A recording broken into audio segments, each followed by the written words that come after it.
제자입니까? 9장 하나님 나라의 언어. 그의 능하신 행동을 인하여 찬양하며 그의 지극히 광대하심을 쫓아 찬양할지어다. 시편 150편 2절 말씀. 다윗은 찬양과 예배에 관해 좋은 본을 보여준다. 그의 삶은 우리 안에 있는 하나님 나라에 대한 사랑을 어떻게 표현하는지 잘 가르쳐 준다. 별로 오래되지 않는 일이다. 나는 앉은 자리에서 다윗의 시를 모두 읽기로 작정하였다. 선구를 인용하기 위해서나 위로 또는 권면의 말씀을 찾으려고 했던 것이 아니다. 나는 다윗처럼 되어보고 싶었기 때문에 다윗이란 사람 자체에 관해 배우고 싶었다. 한편 한편 읽어가면서 그의 시편들이 마치 교향악처럼 짜여있음을 발견하였다. 그의 시편은 매우 부드럽게 시작된다. 필하모니 오케스트라의 연주를 처음 들었을 때 느꼈던 그런 기분. 그 오케스트라에는 모든 악기가 총동원된다. 그리고 그 악기들이 내는 소리가 얼마나 웅장한지 혼자 상상해 본다. 그런데 단지 2 혹은 3대의 바이올린만이 연주를 시작한다. 실망이다.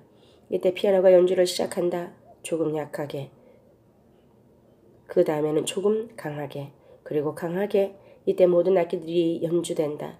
당신은 여기서 전율 같은 것을 느낄 것이다. 시편 150편은 다윗의 포르티시모, 가장 강하게 웅장한 피날레이다. 나팔 소리로 찬양하며 비파와 수금으로 찬양할지어다. 소고치며 춤추며 찬양하며 현악과 통소로 찬양할지어다. 큰 소리 나는 제금으로 찬양하며 높은 소리 나는 제금으로 찬양할지어다. 호흡이 있는 자마다 여호와를 찬양할지어다. 할렐루야. 왜 이렇게 요란을 떠는가? 그의 능하신 행동 때문이다. 찬양이란 무엇인가? 나는 찬양을 강조하는 교회에서 나고 자랐다. 덕분에 주 찬양이라는 말을 아주 어려서부터 들었다. 그러나 예배의 많은 시간을 찬양으로 보냈으면서도 찬양의 개념은 똑바로 세우지 못했다. 찬양이란 무엇인가? 사전을 찾아보면 훌륭함을 기리어 드러내라고 나와 있을 것이다.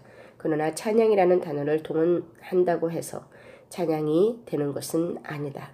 내가 어떤 독창회에 갔다고 해보자. 연주가 다 끝난 뒤 그에게로 가서 나는 당신을 찬양합니다. 칭찬합니다.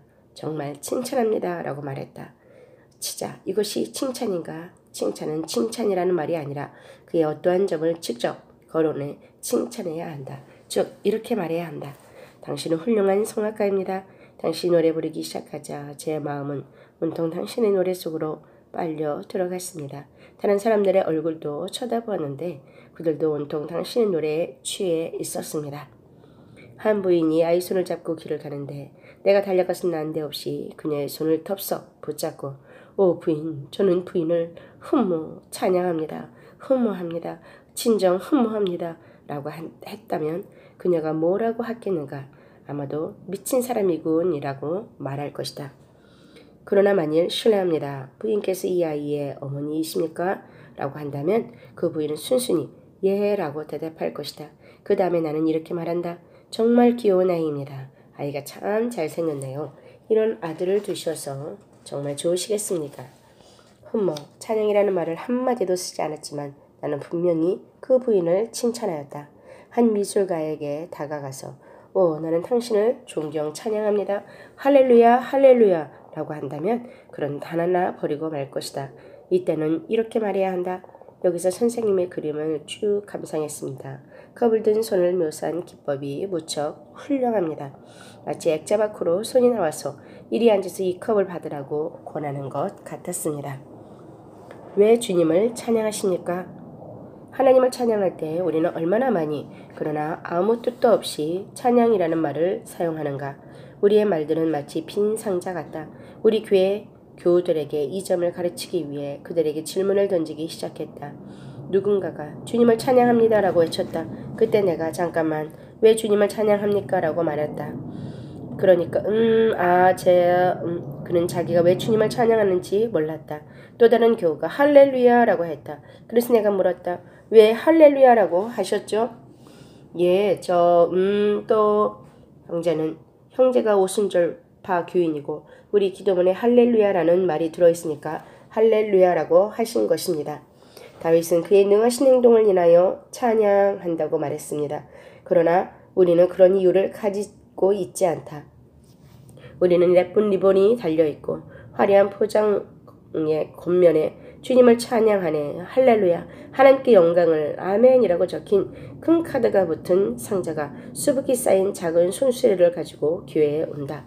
그러면 목사가 이 아름다운 백성들을 보라. 저들은 많은 찬양을 가지고 교회에 나왔구나 라고 감격한다. 모든 상자는 제단으로 옮겨진다. 그러나 하나님께서 그 예물들을 열어보시면 그 안에는 아무것도 없다. 언젠가 이렇게 중얼거린 적이 있다. 태어나서 지금까지 교회에서 30년이 넘게 있었다. 그런데 지금까지 찬양에 대해 배운 것이 무엇이란 말인가? 그렇다. 나는 30년 동안 4가지 말 할렐루야 주님을 찬양하네 하나님께 영광을 아멘만을 배웠다. 또한 그 4가지 말들을 어떻게 쓰는 것인지도 배웠다. 그리고 최근 들어 새로운 방법을 발견했다. 바로 4가지 말에 곡절을 붙이는 것이다. 말들은 여전히 변함없었지만 나는 이제 노래하고 있다. 그러면서 내 찬양이 어떤 이유들을 담고 있다고 생각했다. 나는 주님, 이것이 제가 주님께 드릴 수 있는 찬양의 전부입니까? 라고 여쭈었다. 그때 다윗의 시편, 그의 능하신 행동을 인하여 찬양하라는 시편을 읽게 되었다. 그래서 나는 모든 찬양은 찬양하는 이유를 담고 있어야 한다는 사실을 깨달았다. 우리는 왜 주님을 찬양하는지 반드시 알고 찬양해야 한다. 그렇지 않다면 같은 말만 의미 없이 되풀이하면서도 주님을 찬양하고 있다는 자기의 기만에 빠져 있는 것이다. 내가 물건을 사기 위해 밖으로 나갔다고 가정해보자. 집에 돌아오면 아내가 묻는다. 어디 다녀오셨어요? 물건 좀 사러. 그래, 뭘 사셨나요? 아무것도 안 사고 구경만 했어. 나는 물건 사기라는 말을 쓸 수 있을 것이다. 그러나 물건을 사지는 않았다. 그냥 이리저리 기웃거리기만 했다. 많은 사람들이 찬양이라는 말을 사용한다. 그러나 엄연히 말해 우리는 찬양하고 있지 않다. 하나님은 찬양을 원하시지 의미 없는 말을 반복하는 것을 원치 않으신다. 그분은 상자에는 별 관심이 없으시고 그 상자 안에 무엇이 들었는지 궁금해하신다. 우리 교인들은 내 첫 번째 질문의 의도를 잘 이해하였다. 그래서 이어서 조금 더 깊은 이야기를 꺼냈다. 우리 찬양의 수준을 높이려면 예배 때 한 사람이 4가지 찬양하는 말을 한꺼번에 다 쏟아놓는 일이 없어야 할 것입니다. 하나님을 계속해서 찬양하되 다른 말들을 찾아보아야 할 것입니다. 그러나 아무도 어떤 말로 찬양해야 할지 몰랐다. 그때 아내가 말했다. 여보, 할렐루야라는 말을 써서는 안 된다면 도대체 어떤 말을 써야 할까요? 천사들도 할렐루야라고 찬양하지 않나요?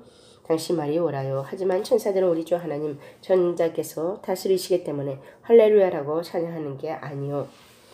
천사들은 그분의 능하신 행동들 때문에 그분을 찬양하고 당신은 찬양할 때 마음속에 능하신 행동들을 그려봐야 해요. 그렇지 않으면 찬양은 공한 것이요. 우리는 시골 흙탕길에 빠진 트럭골이 되었다. 진흙탕에 깊이 빠진 트럭은 빠져나가기 위해 부르릉 소리를 요란스럽게 내며 연료를 소모하지만 꼼짝도 하지 않는다. 나 역시 같은 문제를 안고 있었다. 다른 사람들에게 찬양에 대해 목청 높여 말하지만 진정으로 귀한 찬양은 어떻게 드려지는지 잘 몰랐다. 나에게는 주님을 찬양하세 할렐루야의 말 외에 주님을 찬양할 말이 없다. 그래서 찬양에 대해 내가 얼마나 빈곤한지 깨달았고 주님께 이렇게 호소했다. 주님, 당신에 대한 저희 사모함이 이렇게 빈약합니다. 다윗의 시편이나 찬송가에 나오는 찬양 말고는 달리 주님에 관해 찬양할 것이 없습니다. 그때 많은 경험을 하였다. 지금껏 알맹이가 빠진 찬양을 얼마나 드렸는가. 오늘은 집회와 그렇지 않은 집회를 가늠해 왔음을 알게 되었다. 이후 내 생활과 경험에서 얼마나 주님을 찬양하는지 찾기 시작했다. 그리고 전에는 그런 곳에 하나님의 계실이 없다고 생각하던 많은 장소에서 하나님을 만났다. 형제 안에서 그리스도를 보기 시작했다. 처음에는 그저 한 형제가 웃는 얼굴을 하고 있기 때문에 주님을 찬양하자가 전부였다. 그러나 그때는 달랐다. 예수님이 그 안에 어떻게 사시는지 생각했다. 그리고 마침내 찬양이란 주일 아침에 베풀어지는 말잔치만은 아님을 깨달았다. 찬양과 불평. 찬양은 우리의 모든 언어이다. 찬양은 천국의 언어이다. 아르헨티나 사람이 스페인어를 쓰고 미국과 영국 사람이 영어를 쓰며 브라질 사람이 포르투갈어를 쓰듯이 하나님 나라의 언어는 찬양이다. 한 나라의 국민은 자기 나라 말을 쓴다. 우리는 그 말로 서로를 알아본다. 다윗은 그를 송축함이 내 입에 계속하리로다 라고 했다. 그는 나뿐만 아니라 밤에도 주님을 찬양했다. 하나님께서 보시기에 이 세상에는 두 가지 언어, 즉 하나님 나라 언어와 흑암 나라의 언어만이 존재한다. 하나님 나라의 언어는 찬양이고 흑암 나라의 언어는 불평이다. 찬양은 아름다운 길을 기리지만 불평은 그것을 깎아내린다. 모든 사람은 천국의 언어든지 혹은 흑암 나라의 언어든지 둘 가운데 어느 하나를 말하게 되어 있다. 흑암 나라의 백성들이여 들으라. 아침에 자명종이 울린다. 아, 누가 저런 몹쓸 기회를 고안했담. 그리고 식탁에 가서 앉는다. 커피가 너무 뜨겁군. 흑암 나라의 백성들은 날씨, 정보관리, 교통 등 모든 것을 불평한다. 불평이 그들의 언어이다. 한편 하나님 나라의 백성들도 나쁜 언어를 사용한다. 얼마나 놀랐는지 모른다. 그들은 교회에 가서 할렐루야 할렐루야 하고 노래한다. 그리고 집회가 끝난 다음 밖으로 나와서 이런 말을 내뱉는다. 비가 오잖아. 날씨 한번 더럽네. 누가 날씨를 주관하는가? 주님이시다. 이제 그들은 찬송을 어떻게 고쳐서 불러야 할지를 모른다.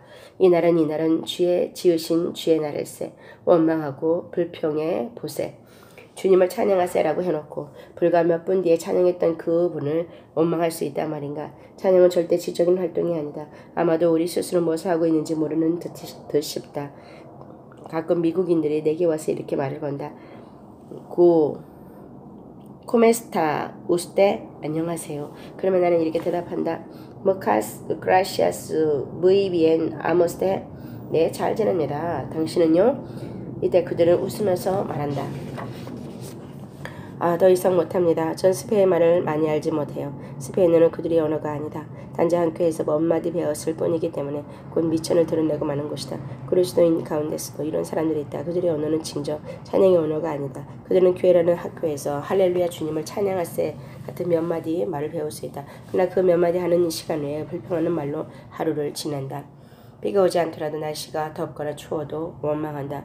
날씨가 왜 이렇담? 하나님께서는 나쁜 것을 만드시지 않았다. 이는 하나님의 권능을 나타낸다. 눈과 열기와 얼음도 마찬가지이다. 나는 이렇게 말하는 법을 배웠다. 화창한 날씨로군. 비가 오니까 참 좋네. 눈이 참 멋있게 내리는군. 날씨 한번 화끈하게 맵군. 이렇게 말하지 못할 이유가 어디 있는가? 하나님께서 날짜를 주관하시기 때문에 어떤 날씨든 좋은 것이다. 그분은 그 날씨들 때문에 여전히 찬양 받으셔야 한다. 바울은 디모데에게 말했다. 하나님이 지으신 모든 것이 선함에 감사함으로 받으면 버릴 것이 없나니. 우리 안에 감사하는 마음이 있으면 모든 것이 좋고 그렇지 않으면 모든 것이 언제나 나쁘게 보인다. 감사의 조건. 한여름에 부에노스아이레스의 기온은 43도를 우르르 내린다. 온도가 32도나 35도쯤 되었을 때 어떤 사람은 나를 만나 이렇게 말할 것이다. 우리 티즈 목사님, 이 더위에 어떻게 지내십니까? 예, 아주 잘 지냅니다. 당신은 어떠세요? 어휴, 말도 마십시오. 지긋지긋합니다. 아닙니다, 형제님. 우리 아버지께서 모든 온도 조절 장치를 조금 올리신 것뿐입니다. 기온이 37도로 올라가면 사람들의 투덜거림은 한층 더해진다. 그러나 그리스도인들은 그의 아버지를 자랑할 수 있다. 그분이 얼마나 능력이 있으신지 보라. 쇼핑센터 하나를 난방하려면 굉장한 열량이 소모된다. 그러나 우리 아버지께서는 사원 한 명 두시지 않고 전 아르헨티나를 43도까지 덮이실 수 있지 않는가. 또 그분은 모든 것을 꽁꽁 얼어붙게 해서 살충제를 쓰지 않고도 모든害虫을 박멸하실 수 있다. 얼마나 엄청난 능력인가. 해마다 부에노스아이레스에 소련 빙상 선수들이 찾아온다. 언젠가 그들이 체육관에 매끈한 얼음을 만들기 위해 가져온 덩치가 꽤 큰 제빙기들을 보았다. 그렇다면 우리 하나님은 어떠신가? 그분은 제빙기 같은 것 없어도 거대한 땅덩이 캐나다를 온통 꽁꽁 얼리신다. 이것이 하나님의 능력이다. 얼음을 얼게 하시고 눈을 내려주시는 하나님을 찬양하자.